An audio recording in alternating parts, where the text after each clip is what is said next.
أعوذ بالله من الشيطان الرجيم بسم الله الرحمن الرحيم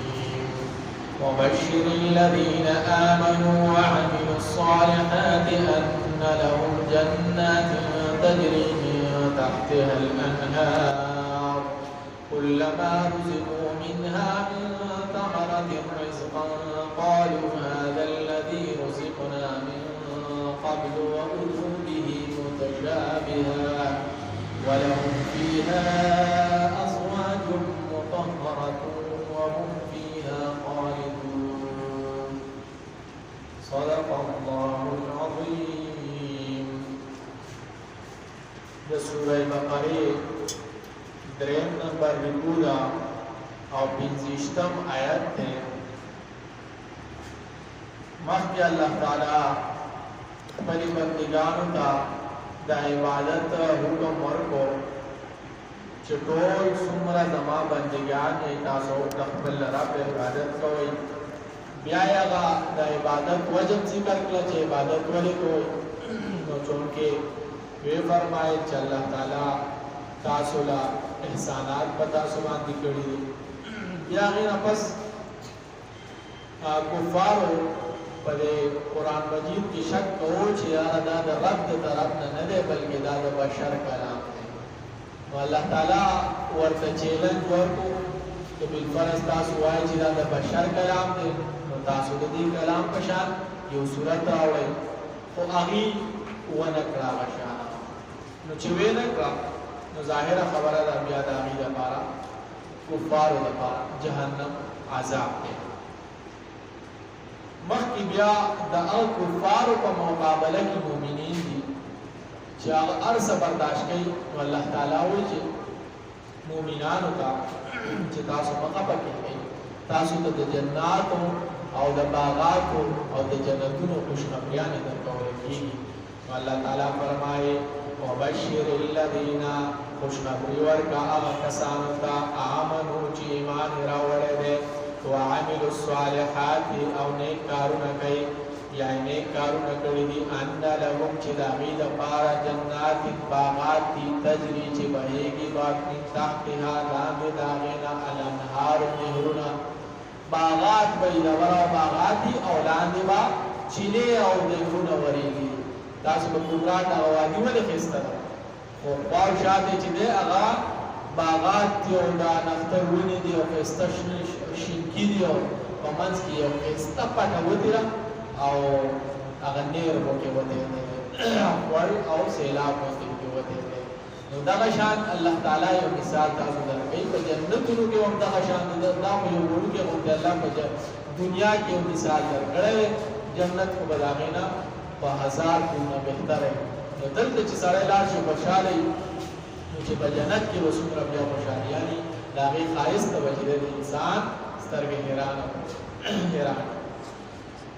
نو وایي د هغې لاندې به نهرونه ورېږي. کلما رزقو هر کله چې دغه خلکو ته دغه مؤمنانو ته ورکړی شي منها د دغې باغاتو نه من ثمرة مېوې رزقا بطور رزق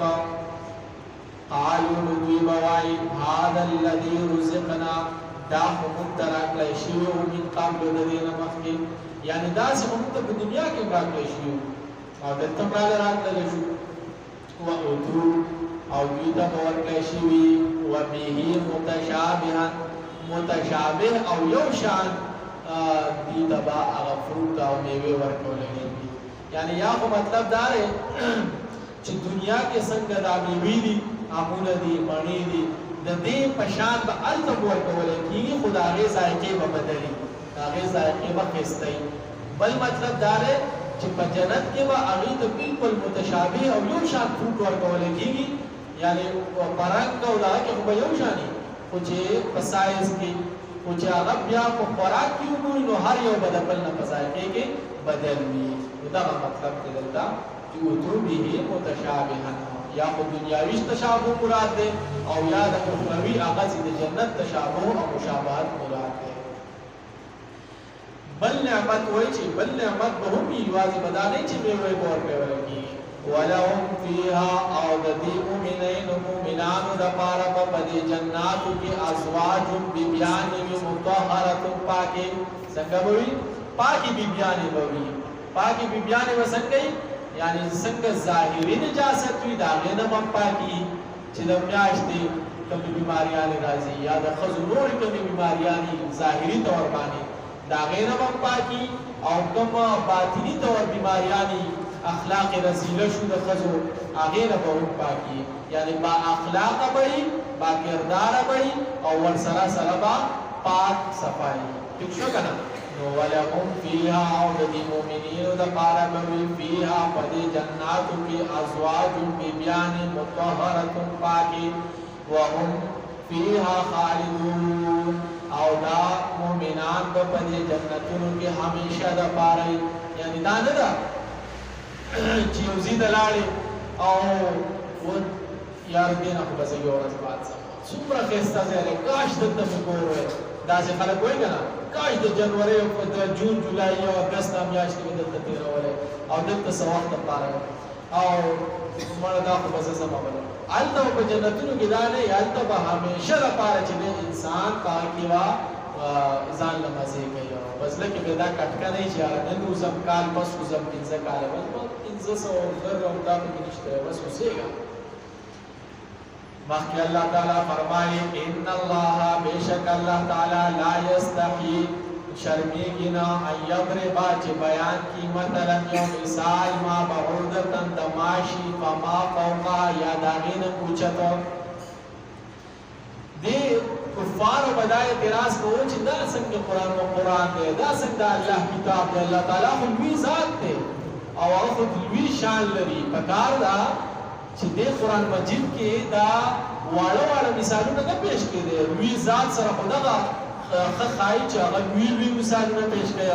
نو الله تعالی ولې جواب ورکړو چې الله تعالی د دې وړو وړو مثالونو نه نه شرمېږي الله تعالی د وړو وړو مثالونه ستاسو دپاره ورکوي فما فوقها یا دا غیر اوچته خو ورکولی شي د دې مطلب دا دی چې الله تعالی چونکې د هغې خلکو وایي مثال او ممثل له د چا چې مثال ورکوي هغې ته ممثل له وایي نو مثال او ممثل له دواړه برابر پکار وي نو اوس دلته دا مثال د